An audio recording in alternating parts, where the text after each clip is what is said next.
This is CBC Here and Now.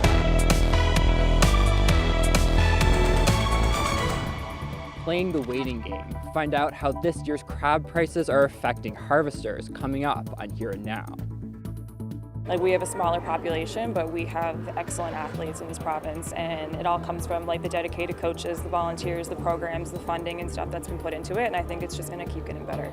The province's Soccer Association handed out its hardware today for the 2022 season, recognizing the best players, teams, coaches, officials, and volunteers on the pitch. Good evening and welcome to Here and Now. We begin at Memorial University, where the Faculty Association is calling for accountability and an independent investigation into the removal of former MUN President Vian Timmins. MUNFA sent an open letter to the Board of Regents late last week outlining their demands. Timmins was removed without cause last Thursday following a CBC investigation into her past statements on her Indigenous ancestry. Ariana Kelland has the latest. A new week at Memorial University, a new president at the helm.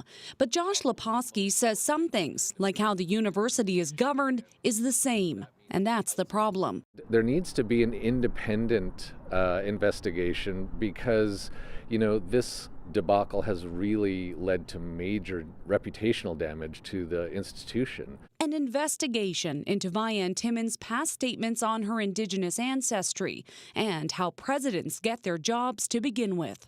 The way that the former president was hired was really problematic.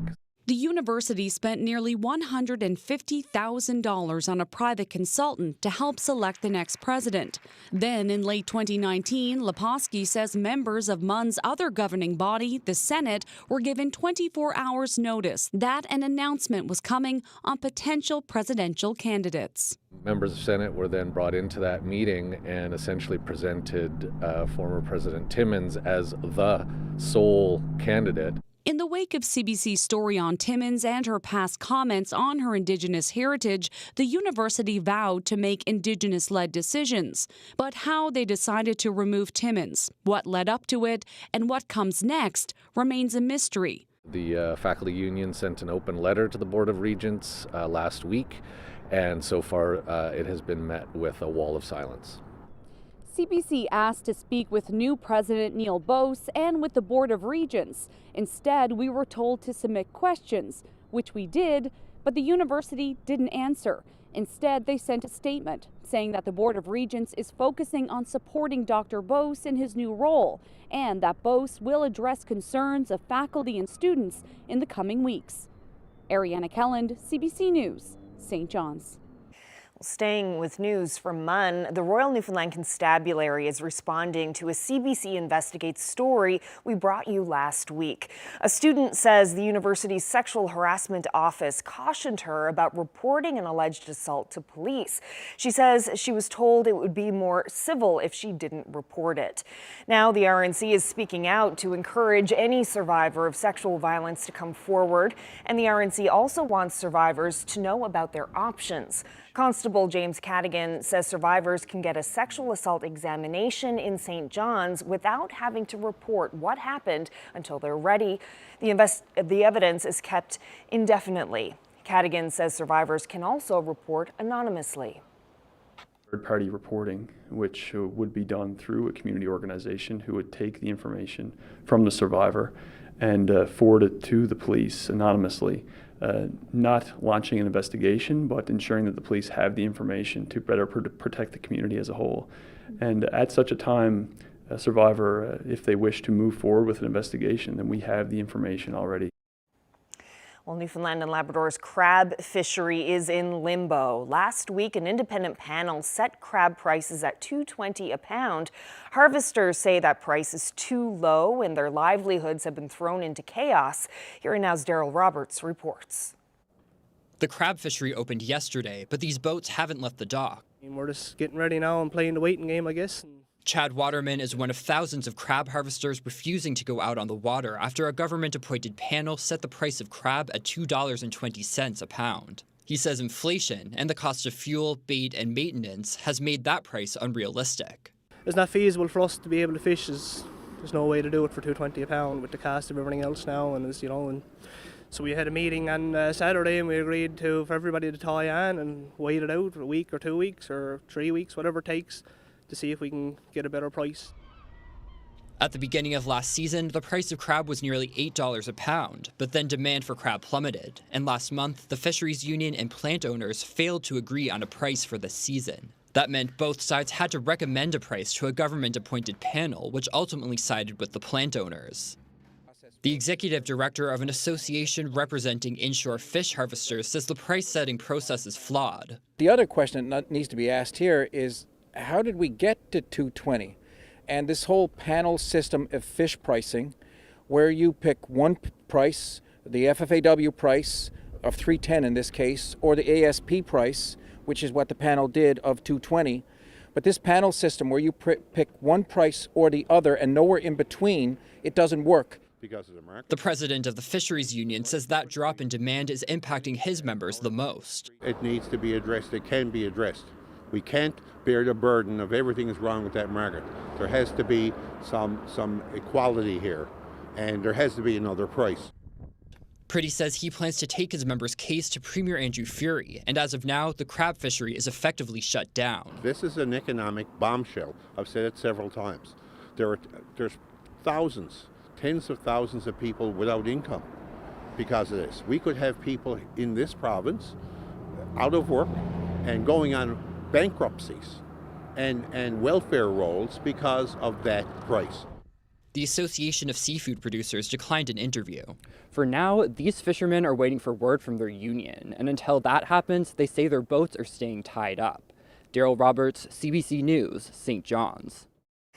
And as we just heard, the lower price of crab this season is a result of a decrease in demand. One analyst says people bought a lot more crab during the pandemic, and that demand dropped off quickly when lockdowns were lifted, but production stayed high. He says more crab must be sold to balance the demand and supply. The only way to do that is to make it very attractive in terms of pricing so that they make promotions. Now, the good thing is this seems to be working. The worst thing about a period of low prices would be having to endure it for multiple years. But if we can get through 2023 by moving both the existing inventory and the new season inventory because it's priced at an exceptional level, then we're setting ourselves up for a healthy fishery in 2024. Firefighters in the Corduroy Valley had to deal with a grass fire just before 6 a.m. today.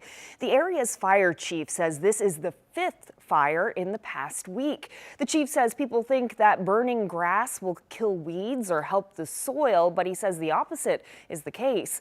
The fires can move quickly and get out of control. One of the fires over the last week came close enough to a structure to melt the siding.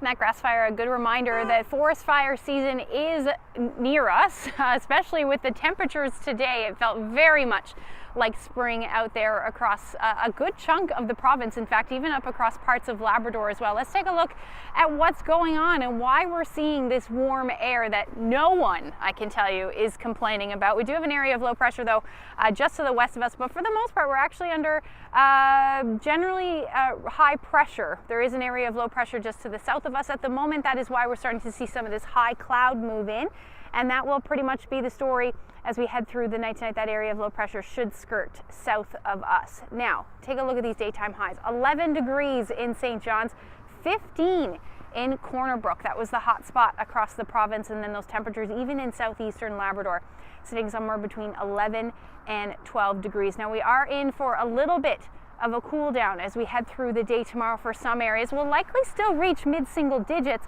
but the trend will be to cool down. We even have some snow in the forecast. We'll talk all about that in a little bit. Thanks, Ashley. Well, two Botwood brothers with degenerative heart conditions are calling on the province to provide more support. Tony Edison is a recent heart transplant recipient who's recovering in Toronto. His younger brother, Craig, will need a transplant down the road, but for now, he's coping with the exorbitant costs of medical travel. Here and Now's Troy Turner has that story. Tony Edison is on the mend now.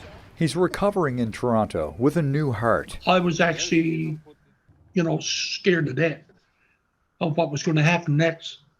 And they gave me some medication. And when I came to, Sam was looking down my face, my sister Sandra and Jean looked at my face and said, "You have a new heart." That was in early February, nearly 20 years after he and his brother Craig were first diagnosed with idiopathic cardiomyopathy as a result of a genetic condition. They both have implanted defibrillators, which triggers a shock to the heart when it's failing. I was shocked 63 times with the defibrillator. My heart was going downhill fast. So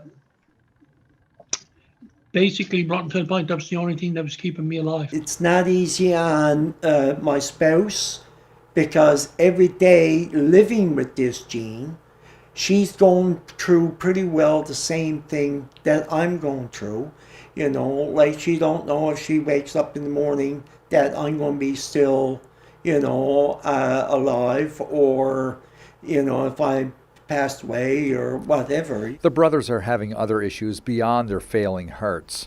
They say there's little support financially. And for Tony in particular, there's little coordination between health authorities in Newfoundland and Toronto. They often say, well, who do we call back in Newfoundland? And we didn't know who, besides, our doctors, of course, which have been very, very helpful. I'm retired, and I'm on to a fixed income now, and traveling from Botwood now to St. John's is, a bit expensive, and you got to go out and you got to spend, say, a day or so out there, spend a night in a hotel, which is all on your own personal expense. Tony and his family wrote provincial officials in late February with their concerns. They say there's been no response yet. CBC News reached out to the Department of Health in mid-March, but was told it was an Eastern Health issue. Eastern Health wouldn't do an interview or talk about the Edison's case, but in a prepared statement, it said it's the health authorities' role to coordinate with the transplanting facility to organize the required logistics.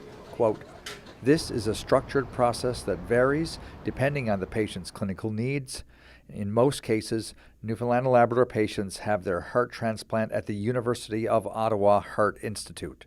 Troy Turner, CBC News, Botwood. A settlement has been reached for a court case alleging unimaginable abuse of two sisters in foster care decades ago. The victim is being called Jane Doe to protect her identity. Her lawyer says Doe wants the public to know what happened to her. Mark Quinn reports, but first a warning, this story contains details of abuse that may be disturbing to some. The case of a woman who's alleged to have been abused horrifically and repeatedly in foster care has been settled out of court. Lawyers say the province deeply failed her. The settlement does offer financial compensation, but the province doesn't admit liability. She was placed in several different foster homes, and there was significant sexual abuse in 3 of those. Moore says 49-year-old Jane Doe's abuse at the hands of foster parents began when she was 5 years old. She was beaten and sexually abused at the first home she was placed in. At a second home, she was repeatedly beaten with a belt and thrown down a staircase. The third home left a deep, disabling wound. A viper's nest of abusers. There was the foster father was an abuser, the foster uncle was an abuser, the foster grandfather was an abuser. It was there that a statement of claim says Doe was forced to bear witness to her sister's sexual abuse by her foster father and her sister's subsequent death. Her sister died under very suspicious circumstances, and it was never adequately determined, from what I can see, whether or not it was murder or it was suicide. She was found at the bottom of a cliff, face down in the water, with her foster father holding her hand also in the water. His story was he went in to save her, which begs the question of why she was face down. To this day, Jane Doe suffers anxiety, depression, and guilt about her sister's death. Moore says the province didn't do enough to protect them. It was the luck of the draw. If you landed with a good family or if you landed with one where your sister could end up dead. And it was just such a massive failure. The settlement with the province does not offer an apology, but Moore says her client would likely benefit greatly if the government chose to do so. Mark Quinn, CBC News, St. John's. In other news, the number of electric vehicles in Newfoundland and Labrador has more than doubled. Recent numbers from the province show nearly 400 more electric vehicles were registered in 2022. That's a 125% increase compared to the year before. There are still far fewer electric vehicles registered in Newfoundland and Labrador compared to other provinces, but an EV advocate is encouraged by the increase. It's heartening to see, for sure, exciting to see. And if anybody is looking at this and saying, oh yeah, but there's not even 1,000 of those vehicles here, you just have to look a little bit farther west to see what it's going to go like. We are at the very beginning of a real big upswing, a big uptick in electric vehicle adoption. Well, the provincial government is also encouraged by the recent increase in electric vehicles. It's investing more in charging infrastructure and purchase incentives, and says more EVs will help the province meet its climate targets. In this province alone, transportation accounts for some 40% of our greenhouse gas emissions. So as a province, we're very focused on tackling that because we think that's a very big opportunity for us to reduce greenhouse gas emissions. And the doubling of electric vehicles in our province year over year is where we want to be. Hopefully we'll be able to continue that trend this coming year. The Newfoundland and Labrador Soccer Association handed out its 2022 awards this afternoon in St. John's. The organization recognized its top athletes, coaches, teams, officials, and even volunteers. Following COVID, the group says the registration numbers are up, and players say the sport is only going to get better. Have a look. Today at the Legion, we had our awards ceremony for the 2022 award winners for the NLSA. So we recognized our youth, our senior teams, our youth teams, our senior players, youth players, and our officials. I think winning the gold medal girls for the first time ever matches the Holy Cross men in 1988 when they won the gold. So I think it's really, really big. It gives every young player an aspiration to look up to these players and gives them a goal to try and do the same thing when they become of age as well. We won bronze in 2017 in BC, which was the first time Newfoundland ever won a bronze medal. And then we always knew that we wanted to come back, and we weren't done with bronze. We knew that we could get the gold.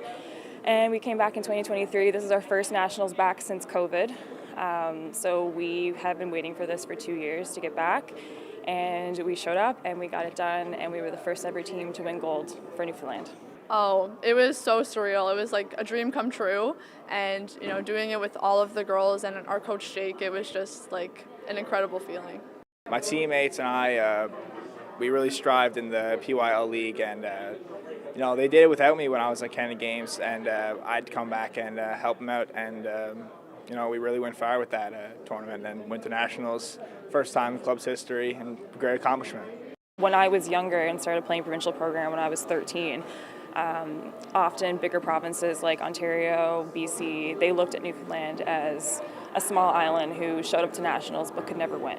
And we have just shown year after year that that is not true. We have a smaller population, but we have excellent athletes in this province, and it all comes from the dedicated coaches, the volunteers, the programs, the funding and stuff that's been put into it, and I think it's just going to keep getting better.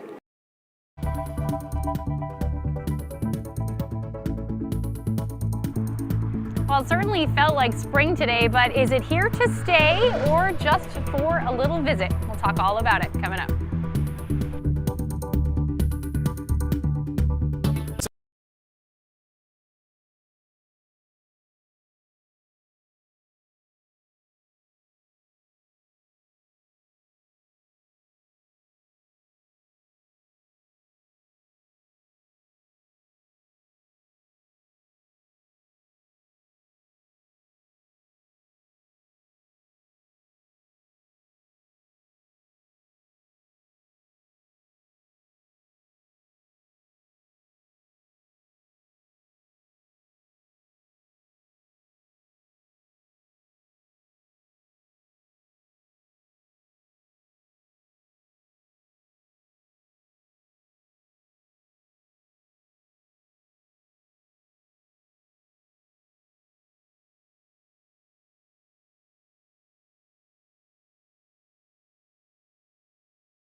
This weather update is brought to you by the Healthcare Foundation Home Lottery. Early bird prize deadline is midnight Friday, May 5th. Order tickets now at hcfhomelottery.ca.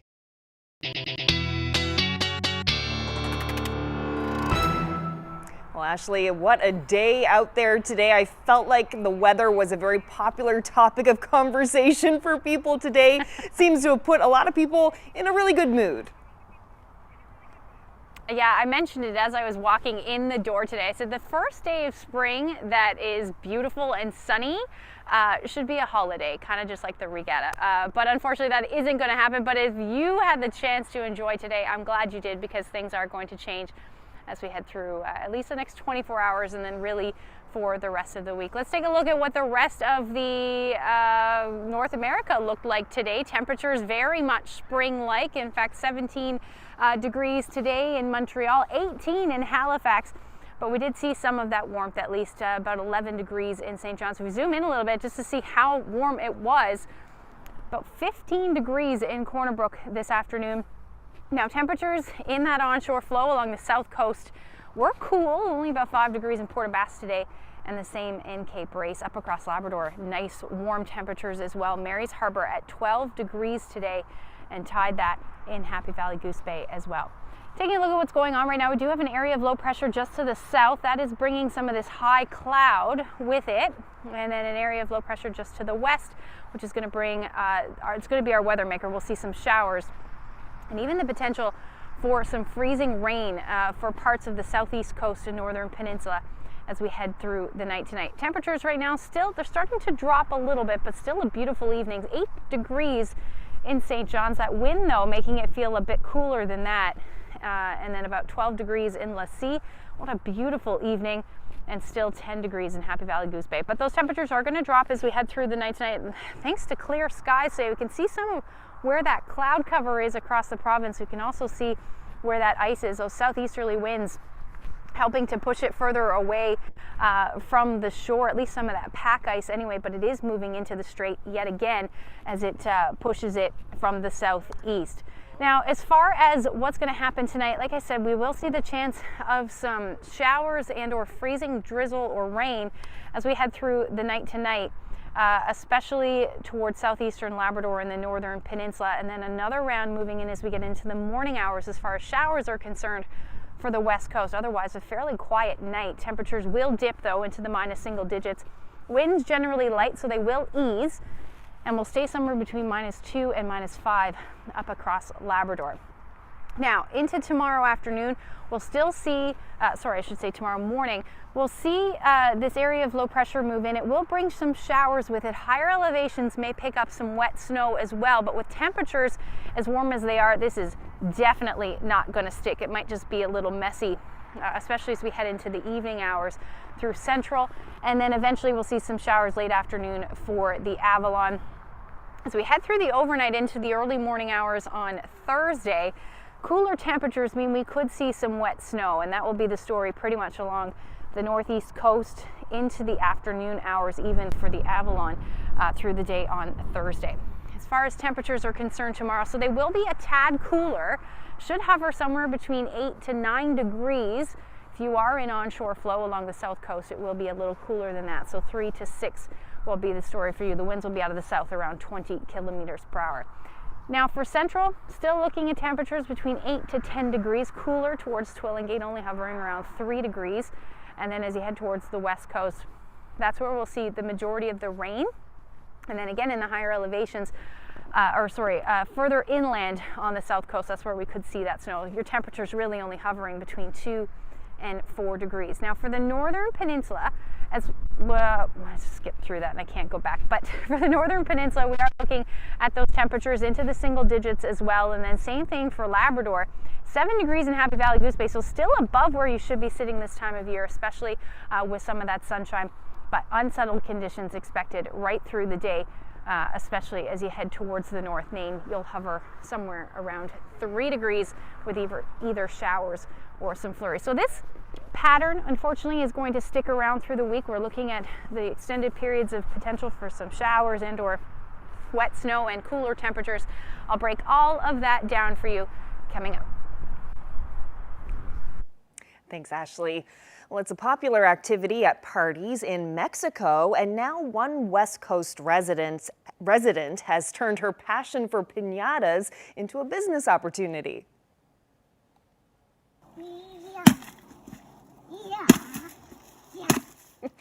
Melina Padilla especially loves making piñatas for her 2 daughters. She learned how to make the candy-filled creations as a child growing up in Mexico.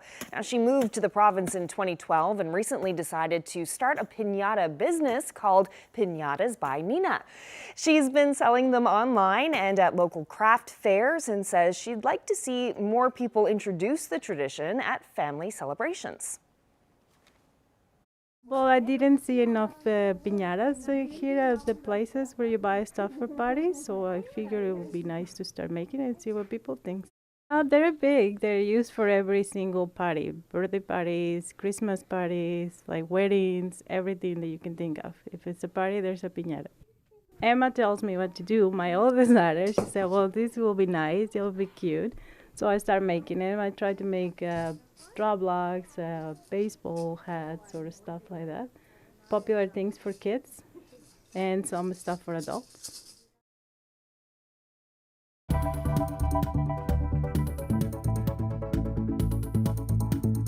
I had no way to cross-reference really what he was telling me at the time. I just kind of had to believe him or not believe him.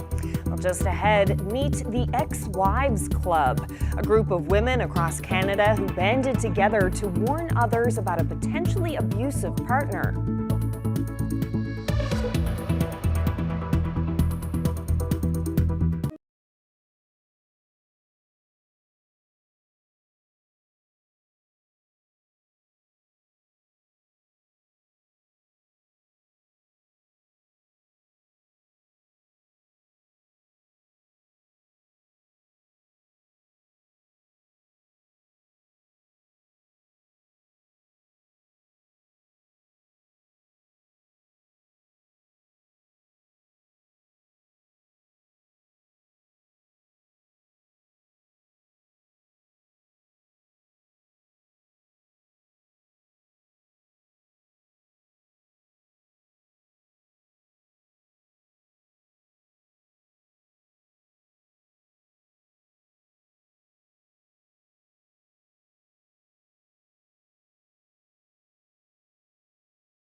new CBC radio documentary tells a story of survival, actually several stories. It's about a group of women from across the country, including here in Newfoundland and Labrador, who all have one thing in common, the same ex. The group says they all endured abuse and banded together to warn others about his behavior. Now, we heard last month from the Mass Casualty Commission about the epidemic of gender-based violence in this country. Nearly half of women in Canada will experience some form of it. The CBC's Katie Nicholson brings you this feature report on her documentary called The Ex-Wives Club. This is a story about a woman named Amy Graves who started dating a man named Mike Poirier in Alberta. And pretty soon into the relationship, she got a DM from a woman she didn't know who said she was his ex-wife, and she was warning him he may not be what he appeared to be. Now, he told her, just ignore it, it's my crazy ex. But Amy Graves says that that relationship with Poirier became abusive. She describes what she calls verbal, physical, financial abuse, and eventually it ends. And then she remembers that message that she got. And so she wrote the woman back, and pretty soon she was in touch with not one, but three of Poirier's ex-wives. And they all describe a tumultuous relationship with him. They describe patterns of physical, financial, emotional, verbal abuse. And what had happened is they all found one another and they became a bit of a support system for each other. And as Amy started her journey through the courts, because she described an assault that she alleged Poirier made on her when she attempted to break up with him, those women sort of coalesced around her and helped her, providing her support as she sort of tried to have her day in court. What's also interesting about this is Amy decided that she was going to pay it forward. So as the ex-wives tried to warn her, she decided to start warning other women about what she believed her ex was capable of. Here is Amy Graves. It was important to me because the police didn't seem interested in doing it themselves or any other community group. It seems like there was a hole in the system somehow, especially with online dating. And if you're doing it in a city that you didn't grow up in or have a long attachment to, really all you can take is the word of that person when you meet them. And that's what happened to me. I'm not from Alberta. That's where I met him. He's from a different province. So I had no way to cross-reference really what he was telling me at the time. I just kind of had to believe him or not believe him. Now, we did ask Mike Poirier for comment through his lawyer. He declined. Important to note, he has convictions stemming from his behavior with women in 3 different provinces. There's currently a warrant out for him for criminal harassment charges in a 4th province. And one of his exes even won a defamation suit against him after he slandered her on Facebook. Thing is, what the ex-wives say is there's no central repository, a national registry, where someone who's dating a new partner can look up how many interactions they've had, how many court orders there have been to stay away from other women, and that is something they would like to see change. You may recall back in the fall, the Supreme Court decided that the National Sex Registry, a sex offender registry, was unconstitutional, and legal experts that we've spoken with believe that any kind of intimate partner violence national registry would run into the same type of constitutional challenge. When you talk to legal scholars, they say it's always this question of public safety versus privacy of the individual. And that is something that Jennifer Koshan, who's a law professor at the University of Calgary, says she believes is behind the reluctance of many jurisdictions in Canada to adopt a Clare's Law. That's legislation that would allow someone to get a little bit of a sense of the risk in their new partner by appealing to the courts for background information. Here's Jennifer Koshan. If women living across the country can find each other to share information in a case about domestic violence on social media, it's surprising that we can't ask the same of our police, that they would put the resources into a system that allows information to be shared so that future victims of domestic violence are not at risk and they have access to the information that will help them manage their risk level. So in this documentary, as you hear each of the women's stories unfold, you also get to see up close and personal how different elements of the system failed them. And when you speak to Jennifer Cochin, she says this is one of her big things. She wants to see more training for police, for Crown prosecutors, for the judiciary, and how to handle intimate partner violence cases. And this is something the documentary sort of shows where those gaps are. But you know what? You also get to see an incredible story of survivors coming together and supporting one another. And that was Katie Nicholson reporting there. And you heard mention of Clare's Law there, which aims to protect potential victims of intimate partner violence. Well, Newfoundland and Labrador is one of the few provinces to adopt this legislation, though I should note it has not been enacted yet. And we'll have more on that story tomorrow evening. Now, you can read Katie Nicholson's story, The Ex-Wives Club, on our website, cbc.ca/nl. You can also listen to the documentary, which aired on the Current. You can listen to that online or on the CBC Listen app. Just search for The Current.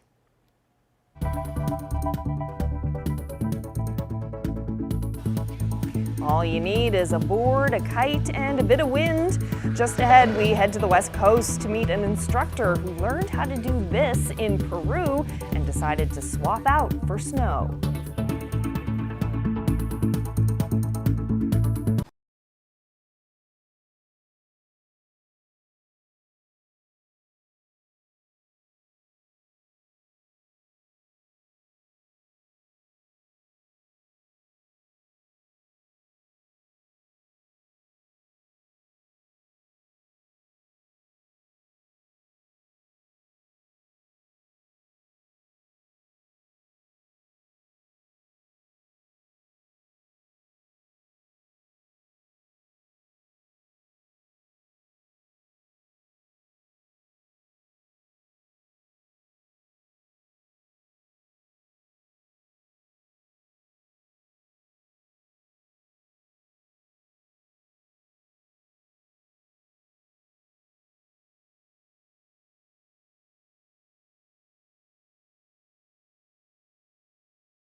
Well, folks in Corner Brook got a taste of spring today where it hit an impressive 15 degrees. There is still snow on the ground, though, especially in those higher elevations, which is great news for those hitting up the local ski hill or for those strapping on a board and flying a kite. Have a look at this.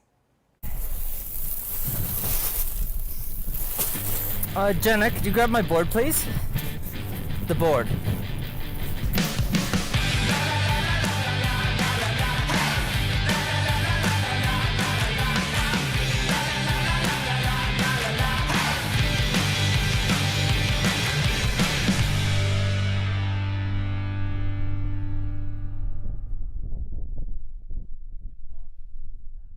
I'm Colin Shears. I own Out East Adventures, company in Rocky Harbour.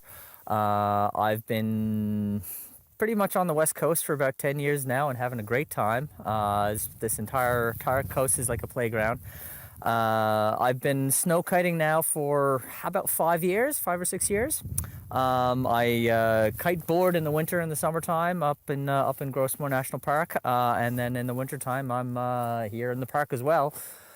Just kiting, and I go back and forth between Marble Mountain teaching, doing some snowboard and ski instruction, and then up in the park doing some snow kiting.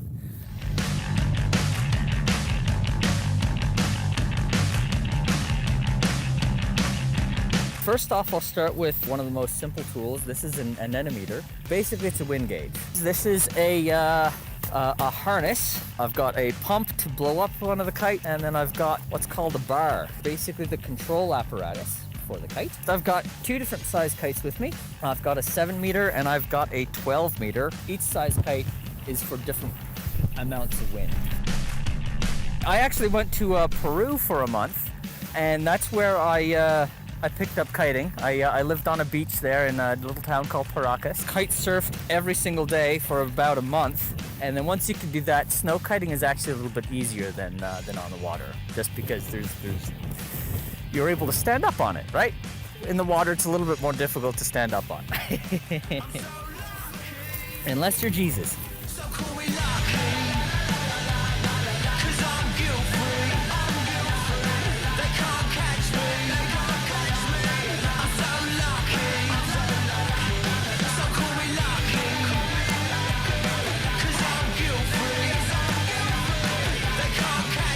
If people want to reach me about snow kiting, they can get a hold of my company, Out East Adventures.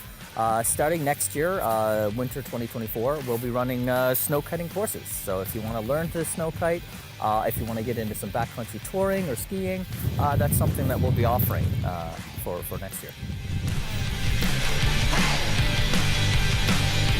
Yes, I'm lucky.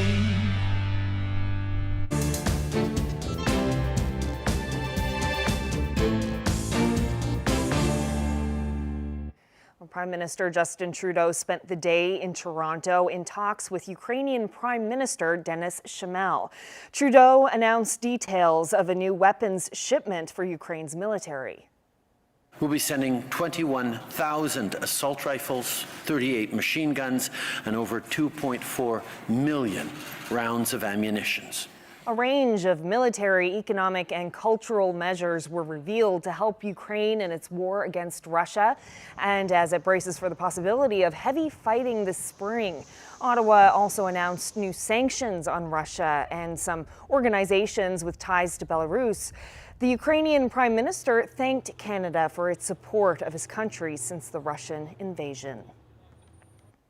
Well, avian flu has had a serious impact on bird populations. We've seen it here in Newfoundland and Labrador.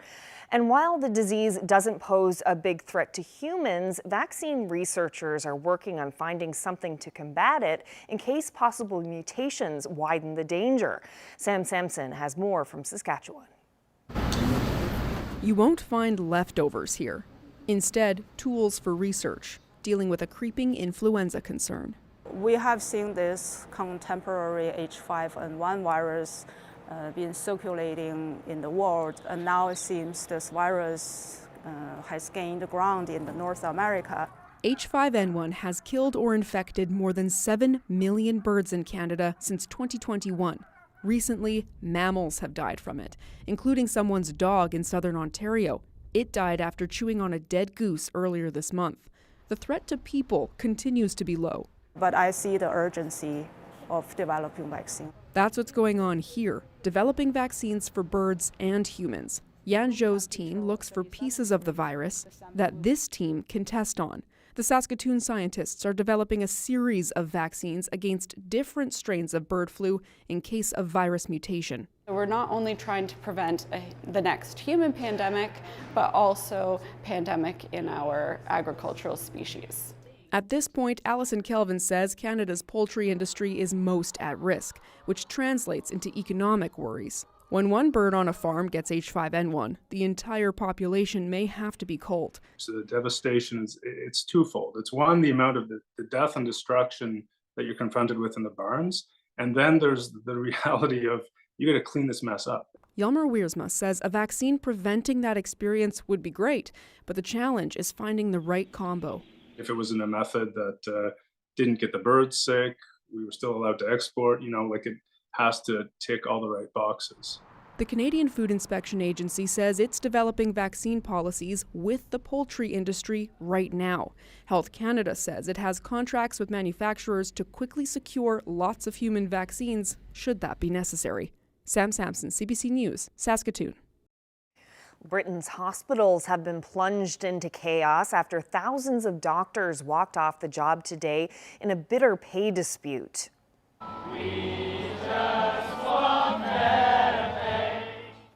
50,000 resident doctors who work in hospitals and clinics have called a 4-day strike. Their complaints include being overworked, underpaid, and ignored by the health ministry. They want a 35% raise to make up for a decade of stagnant salaries. This is the second group of physicians to walk off the job in the last 2 months. Many are calling it the biggest crisis ever for the country's national healthcare service. Gordon Lightfoot has canceled all of his concert dates for the year. A statement says the 84-year-old singer is experiencing some health-related issues without giving specifics.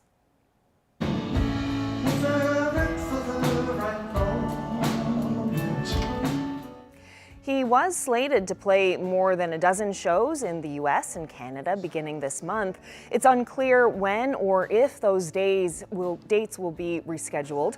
Lightfoot is a member of both the Canadian and U.S. Songwriters Halls of Fame. He has penned such classics as Sundown, The Wreck of Edmund Fitzgerald, and If You Could Read My Mind.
We are less than a month away from the coronation of King Charles III.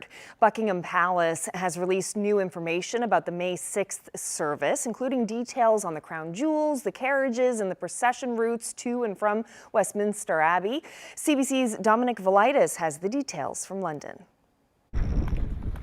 Palace officials say the King and Queen Consort will travel to Westminster Abbey on the big day in the Diamond Jubilee State Coach. Although traditional in appearance, it is the newest of royal carriages. It has air conditioning, hydraulic suspension, and even electric windows. That said, it does have some traditional elements. It will be pulled by 6 grey Windsor horses on the day.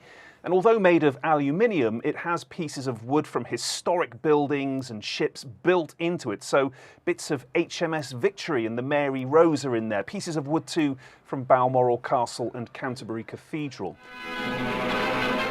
Meanwhile, we're told the couple's route to Westminster Abbey will be much shorter than the one Queen Elizabeth II took for her coronation back in 1953. That was more than 8 kilometres. Palace officials say for practical reasons, Charles and Camilla's will be about 2 kilometres. From Buckingham Palace, they'll head down the Mall to Trafalgar Square, along Whitehall to Parliament Square, before arriving at the Abbey. Their return journey will of course be the same route but in reverse, and on their way back Charles and Camilla will travel in the notoriously uncomfortable Gold State Coach. It's been used in every coronation since the 1830s, and previous monarchs, including Queen Elizabeth II, have all commented about just how uncomfortable a ride it is. But palace officials have also given us more details about the actual coronation ceremony itself. We're told it will use traditional regalia, including symbolic rings, swords, and crowns. The oldest item, though, will be a 12th century spoon, which will hold the vegan-friendly oil for the anointing, the most sacred part of the coronation. Dominic Velitis, CBC News, London.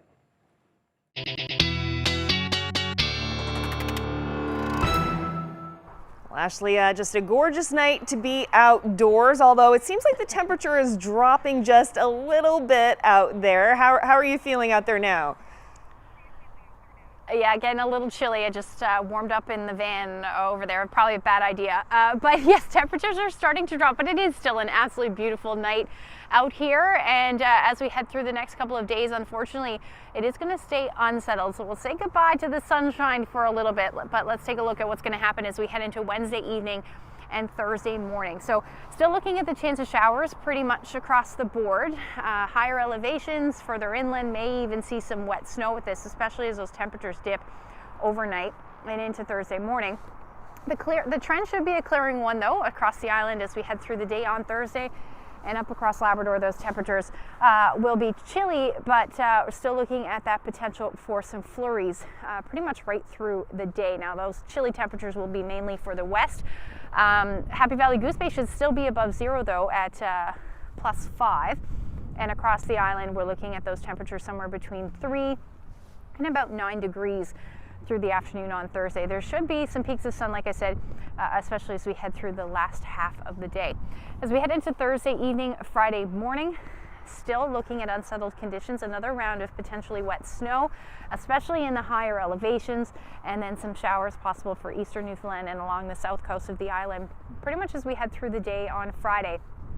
As that area of low pressure moves offshore, though, the winds will start to ease off as we see another ridge just to our west. Temperatures will, they're pretty much going to be steady, somewhere between 3 and 7 degrees, really not moving a whole lot. And up across Labrador, you're looking at your temperatures still, again, another 5-degree day for Happy Valley Goose Bay, but those temperatures for the rest of the Big Land will sit somewhere between 0 and about +2.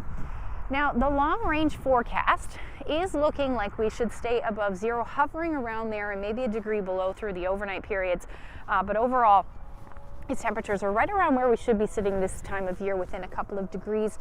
But again, the unsettled conditions continuing right from Friday, Saturday, and Sunday. Now, I'm not saying we're not going to see the sun at all. We may see a few peaks, but the constant sunshine will certainly not be in the forecast. Now, for central Newfoundland, you're looking at your temperatures again above 0, well above, somewhere between 5 and 7 degrees. Your overnight lows pretty similar And then towards western Newfoundland, you're looking at your overnight lows dipping as we get into the end of the weekend.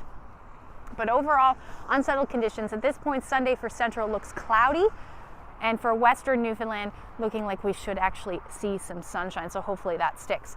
Now for eastern Labrador, temperatures above zero again for you, unsettled right through Sunday, and then similar forecast for western Labrador with your temperatures just a tad cooler, hovering around the 0 degree mark on Friday, and then about +2 for Saturday and Sunday. Now, I know with all of this spring-like weather, the tulips, I noticed mine actually are popping out as well, which is kind of nice.